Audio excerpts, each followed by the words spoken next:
আজ ৩১শে মার্চ মঙ্গলবার ২০২৬ এইমাত্র পাওয়া আবহাওয়া অধিদপ্তর থেকে সবথেকে গুরুত্বপূর্ণ খবর।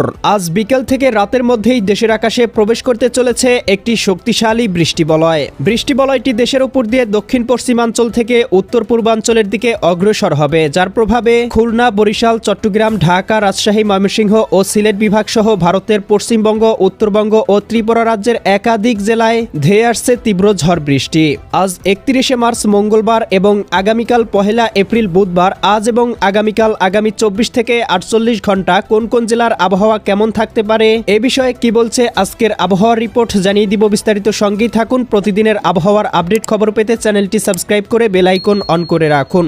সকাল থেকেই দেশের ৮ বিভাগের ৬৪ জেলার আবহাওয়া আংশিক মেঘলা রয়েছে, তবে এই মেঘ থেকে কোথাও বৃষ্টিপাতের পূর্বাভাস লক্ষ্য করা যায়নি। তবে বিকেলের মধ্যেই দেশের আকাশে একটি বৃষ্টিবলয় সক্রিয় হতে চলেছে, যার প্রভাবে দেশের কোথাও কোথাও বিক্ষিপ্ত পরিসরে বৃষ্টি এবং বজ্রসহ অতি ভারী বৃষ্টিপাতের সম্ভাবনা রয়েছে। প্রিয় দর্শক, চলে আসলাম আবহাওয়ার পূর্বাভাস মেঘমালা চিত্রে। এখান থেকে দেখতে পাচ্ছি আজ বিকেলের মধ্যেই খুলনা, বরিশাল, চট্টগ্রাম, ভারতের ত্রিপুরা রাজ্য, ঢাকা, ময়মনসিংহ এবং সিলেট বিভাগের কোথাও কোথাও ভারী থেকে অতি ভারী বৃষ্টিপাত হতে পারে।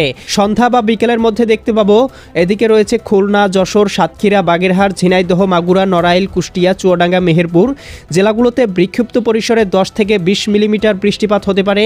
একই সাথে বরিশাল, পটুয়াখালী, ভোলা, বরগুনা, ঝালকাঠি, পিরোজপুর জেলাগুলোতেও ৮ থেকে ১০ মিলিমিটার বৃষ্টিপাতের সম্ভাবনা রয়েছে। আমরা বিকেল বা সন্ধ্যার মধ্যেই দেখতে পাবো ঢাকা, নারায়ণগঞ্জ, মুন্সিগঞ্জ, গাজীপুর, মানিকগঞ্জ, নরসিংদী, টাঙ্গাইল, ফরিদপুর, রাজবাড়ী, মাদারীপুর, শরীয়তপুর, গোপালগঞ্জ, কিশোরগঞ্জ জেলাগুলোতে সর্বোচ্চ ৫ থেকে ৭ মিলিমিটার বৃষ্টি এবং বজ্রসহ বৃষ্টিপাত হতে পারে।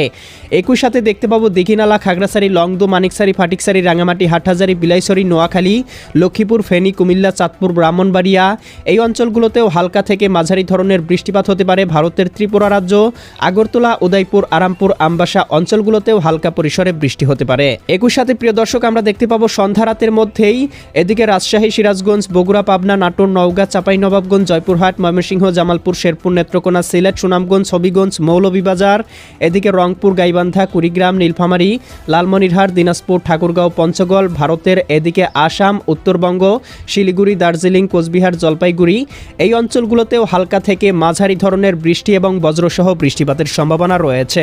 এছাড়াও দেখতে পাবো মধ্যরাতের দিকে এদিকে সিলেট, এদিকে জকিগঞ্জ, জয়ন্তীপুর, আরামবাগ, এদিকে দেখতে পাচ্ছি চারখাই, বড়লেখা, কুলাউড়া, মৌলভীবাজার, হবিগঞ্জ, বানিয়াসং, ইতনা, ফেনারবাগ, বিশ্বমভরপুর অঞ্চলগুলোতে হালকা থেকে মাঝারি ধরনের বৃষ্টি এবং বজ্রসহ বৃষ্টি হতে পারে। এছাড়া আগামীকাল বুধবার সকালের দিকে দেখতে পাবো ঢাকা, খুলনা, বরিশাল, চট্টগ্রাম, ময়মনসিংহ, সিলেট, রাজশাহী, রংপুর বিভাগের আকাশ মেঘলা থাকতে পারে। দুই একটি স্থানে হালকা পরিসরে বৃষ্টি হতে পারে। বিশেষ করে দীঘিনালা, খাগড়াছড়ি, লংদু, মানিকছড়ি, ফাটিকছড়ি, এদিকে নোয়াখালী, লক্ষ্মীপুর, ফেনী, কুমিল্লা, চাঁদপুর, ব্রাহ্মণবাড়িয়া, ভারতের ত্রিপুরা রাজ্য, এদিকে বরিশাল, পটুয়াখালী, ভোলা, বরগুনা, ঝালকাঠি, পিরোজপুর, এদিকে উত্তরবঙ্গ, সিলেট, সুনামগঞ্জ, হবিগঞ্জ, মৌলভীবাজার অঞ্চলগুলোতে হালকা পরিসরে বৃষ্টিপাত হতে পারে। এছাড়া বিকেলের থেকে আবহাওয়া পরিষ্কার হয়ে যাবে, কোথাও বৃষ্টিপাতের সম্ভাবনা নেই। তবে আবারও ৭ থেকে ৮ তারিখের মধ্যে আবারও বাংলার আকাশে আরও একটি বৃষ্টিবলয় প্রবেশ করতে পারে, যার প্রভাবে আবারও দেশের কোথাও কোথাও ভারী থেকে অতি ভারী বৃষ্টিপাতের সম্ভাবনা রয়েছে। প্রিয় দর্শক, এই ছিল আজকের এবং আগামীকালকের আগামী এক সপ্তাহের আবহাওয়ার সম্পূর্ণ খবর। কেমন লাগলো কমেন্ট করে জানিয়ে দিবেন। প্রতিদিনের আবহাওয়ার আপডেট খবর পেতে চ্যানেলটি সাবস্ক্রাইব করে রাখুন। আল্লাহ হাফেজ।